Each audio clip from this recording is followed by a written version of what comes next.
वाढदिवस आहे. त्यांनी 54 वर्ष पूर्ण करून 55 वर्षात पदार्पण केलेलं आहे. ते माननीय अतुल आपले अंतुलेकर सर यांच्या हायस्कूलला टीचर आहेत. एक उत्कृष्ट शिक्षक म्हणून त्यांनी नाव कमवलेलं आहे. तसंच त्यांचं अभिनंदन म्हणजे त्यांच्या मुलाला MDला प्रवेश मिळालेला आहे आणि तेही एक आपल्या शिरपूर शहरात एक नाव आहे की MDला प्रवेश मिळवणं. अशा मॉर्निंग ग्रुपचे सदस्य यांचा वाढदिवस आज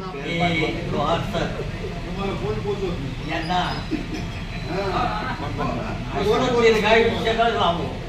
त्याच्याबरोबर त्यांना आरोग्य लावा.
याची 54 वर्ष पूर्ण केली. 55 वर्षात आज पदार्पण केलं आणि या 55 वर्षाच्या प्रवासात मला अनेक माणसं भेटतात. सर्वांना भेटतात.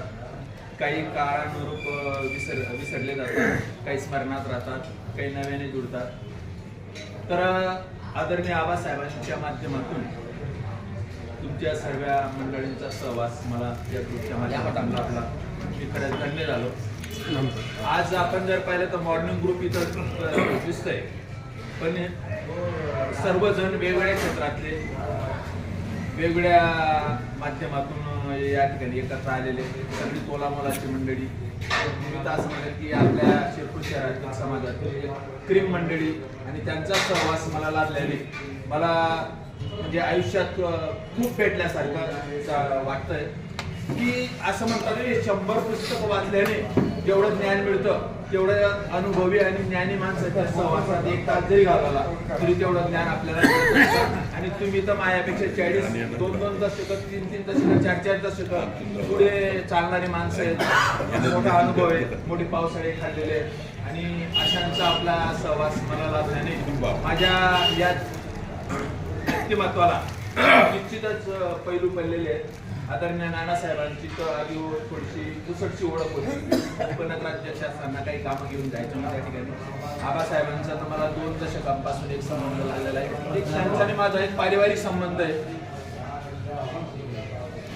काय झालं तुम्ही गणेशबद्दल बोलताय, काही टेन्शन नाही. MP पाटील बद्दल काय बोलणार? आबांचा माझा म्हणजे जवळजवळ 2 दशकांपासूनचा संबंध आहे. त्यांचा आमचा पारिवारिक संबंध आहे आणि त्यांच्या माध्यमातूनच तुम्ही सगळे मंडळी मला जवळ येण्याचा एक प्रसंग आला, योग आला. तर मी खरंच धन्य झालो. या सगळ्या याच्यात मी विचार करतो की माणसाला मित्र असावे. मित्राशिवाय माणूस राहू शकत नाही आणि जो मित्राशिवाय राहू शकणार नाही तो व्यक्तीच नाही असं आपण समज म्हणतो. मग मला माझ्या प्रवासी म्हणजे शिक्षकांचे मित्र लाभले होते किंवा माझे समवयस्क पण मित्र होते. पण मी त्या ठिकाणी रमलो नाही. का रमलो नाही? की ज्या ठिकाणी विचार जुळतात, मन जुळतात त्या ठिकाणी माणूस रमत असतो. मग त्या सोबत माझा फोटो शेअर करतो किंवा फेसबुक असेल, व्हॉट्सअप असेल किंवा त्या ठिकाणी या पूर्ण शिरपूर शहरातील लोकांचा बघण्याचा दृष्टिकोन सुद्धा माझ्या बाबतीत वेगळा झालेला आहे. कारण आपण कोण आहेत यापेक्षा आपण कोणाच्या संगतीत राहतो याला फार महत्व असतं. आणि मला तुमच्या सगळ्यांची संगत मिळाली, तुम्ही मला जवळ घेतलं, मी खरंच धन्य झालो. आणि आज रोजी तुम्ही सर्वांनी